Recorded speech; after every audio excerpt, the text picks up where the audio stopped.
وہ زمین جہاں قرآن کی آیتیں اتری، سبحان الذی اسری بعبدہ، جہاں پیغمبر حضرت سلیمان علیہ السلام کے سجدوں نے روشنی بکھیری، المسجد الاقصی،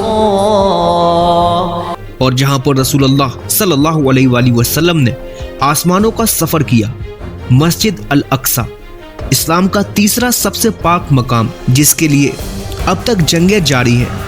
لیکن ایک سوال یہ ہے کہ یہ مسجد کیسے بنی، کتنی بار ٹوٹی اور کیسے ہر بار نئے ایمان کے ساتھ ابھری۔ آج ہم لے چلیں گے ایک ایسے سفر پر جو زمین سے آسمان تک جاتا ہے، وہ کہانی جو ہر کسی کی دل کو چھو جائے گی۔ سوچئے، ایک مسجد جس کا ذکر انسانیت کی ابتدا سے شروع ہو گیا، لیکن اس کی بنیاد کس نے رکھی؟ مسجد الاقصی۔ اس کی کہانی اتنی ہی پرانی ہے جتنی کی خود انسانیت۔ روایتوں کے مطابق پیغمبر حضرت آدم علیہ السلام نے مسجد الحرم کے 40 دن کے بعد مسجد الاقصی کا نشان قائم کیا تھا۔ یہی وہ زمین تھی جہاں اللہ کی عبادت کی شروعاتی مرکزوں میں سے ایک تھی۔ پھر حضرت ابراہیم علیہ السلام کے دور میں یہ مقام اور روشن ہوا جب انہوں نے اس مقدس زمین پر اپنے قدم کو رکھا۔ لیکن اس کی اصلی تعمیر کا سفر شروع ہوا حضرت داؤد علیہ السلام کے ہاتھوں۔ داؤد علیہ السلام نے اس کی بنیاد رکھی، لیکن اللہ نے اس کو مکمل کرنے کا شرف ان کے بیٹے یعنی کہ پیغمبر حضرت سلیمان علیہ السلام کو دیا۔ کیا آپ جانتے ہیں، سلیمان علیہ السلام نے صرف ایک عمارت نہیں بلکہ روحانیت کا ایک جہاں بسایا۔ سلیمان علیہ السلام نے بیت المقدس بنایا اور انہوں نے دعا کی کہ یا اللہ، جو بھی اس مسجد میں صرف تیرے لیے آئے اس کے گناہوں کو معاف فرما۔ آج بھی وہ دعا زندہ ہے۔ یہ مسجد علم، حکمت اور عبادت کا مرکز تھی، جہاں نور برستا تھا۔ لیکن جہاں نور ہوتا ہے وہاں ظلم بھی اپنا راستہ ڈھونڈ لیتا ہے۔ ایک مسجد جو سجدوں سے جگمگاتی تھی، لیکن اس نے لہو کے دریا بھی دیکھے۔ لیکن یہ کیوں ہوا؟ تو حضرت سلیمان علیہ السلام کے بعد مسجد الاقصی کے ساتھ وقت کا طوفان آیا۔ 6 سینچری BCE میں بائبیلوں کے بادشاہ نیبوکیڈ نیزر نے یروشلم پر حملہ کیا۔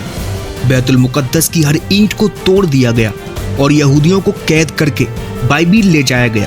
یہاں ایک بات یاد رہے، اس وقت کے یہودی آج کے یہودیوں سے الگ تھے، کیونکہ وہ اس وقت ایک امت کے طور پر تھے۔ لیکن کیا آپ جانتے ہیں، یہ مسجد ٹوٹی، پھر ہر بار ایک نئے جذبے کے ساتھ ابھری۔ کچھ صدیوں بعد پرشین بادشاہ سائرس دی گریٹ نے یہودیوں کو واپس آنے کی اجازت دے دی۔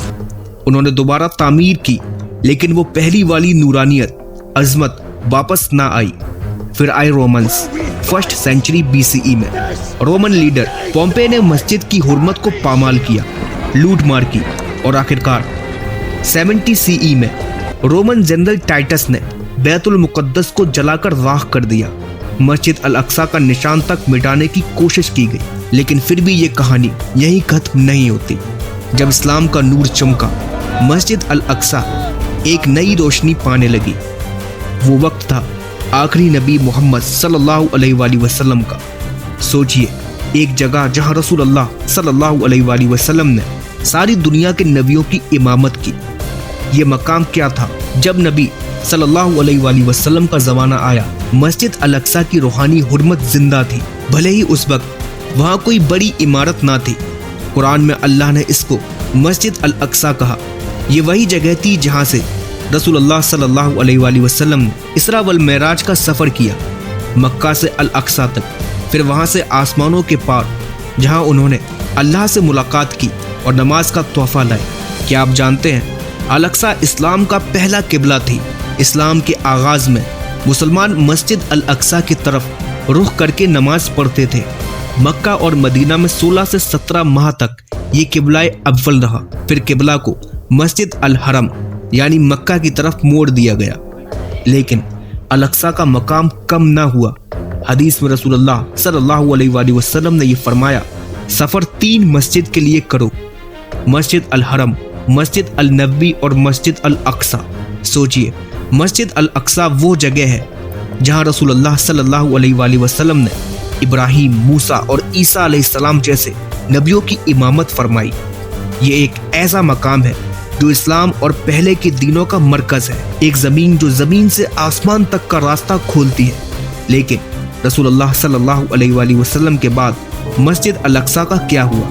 حضرت ابو بکر صدیق رضی اللہ تعالیٰ عنہ جب خلیفہ بنے، ان کے دور میں اسلام کا نور دنیا کے کونے کونے تک پھیل رہا تھا۔ مسجد الاقصیٰ کا مقام روحانی طور پر اتنا ہی اہم تھا، لیکن اس وقت وہاں کوئی بڑی عمارت تعمیر نہ تھی۔ حضرت ابو بکر رضی اللہ تعالیٰ عنہ کے قیام کردہ خلافت میں مسلم امت کا فوکس اسلام کو مضبوط کرنا اور عرب جزیرے میں فتنوں سے نپٹنا تھا، لیکن مسجد الاقصیٰ دلوں میں زندہ تھی۔ اب تک اسلام فلسطین تک پہنچ تو چکا تھا، لیکن اس وقت رومن ایمپائر کا وہاں پر قبضہ تھا۔ یہ تو تھی شروعات، لیکن مسجد الاقصیٰ کی اصلی تعمیر کا سفر ابھی باقی تھا۔ جب حضرت عمر رضی اللہ تعالیٰ عنہ نے مسجد الاقصیٰ کی طرف قدم بڑھائے تو ایک نیا دور شروع ہوا، ایک ایسی کہانی جسے سن کر آپ کا ایمان اور مضبوط ہو جائے گا۔ اگلی ویڈیو میں ملتے ہیں جہاں پر مسجد الاقصیٰ کے اس شاندار دور کی بات کی جائے گی۔